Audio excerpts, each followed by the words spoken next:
Hi friends, I am Tilak, you're watching Tech May Be Unique, and today we are going to see how to use the clear formatting option on your Google Slides. It's most important option for you because it will reduce your working time by using this option. So I just going to show how to use this in your Google Slides. And if you are new to this channel, make sure to click on subscribe button below. We just quickly move on to the video.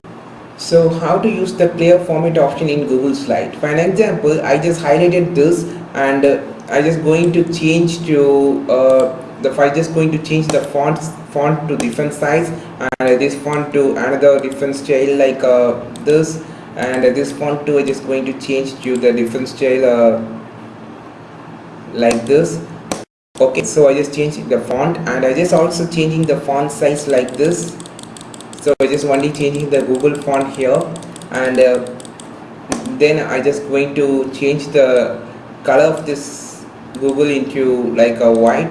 So now you can see I had made a lot of things. So I just don't want this editing option or the color changes or the font changes. I just need a original word or original sentence that it's actually on before.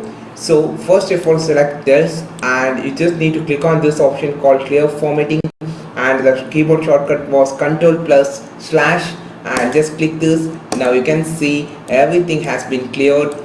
It's gone to its original position. So this is how you just use the clear formatting option. For an example, I just changed this color to green, and I just need to original color which actually before, and just click this, it automatically goes to the original. So this is how you just use the clear formatting option. It's more important to use on your document. So try this on your Google Slides and use of it. I think this video helped you out. Like this video, share this video, subscribe this channel. We will meet on next video which is super valuable content. This is the signing off from Tech May Be Unique. Have a wonderful day.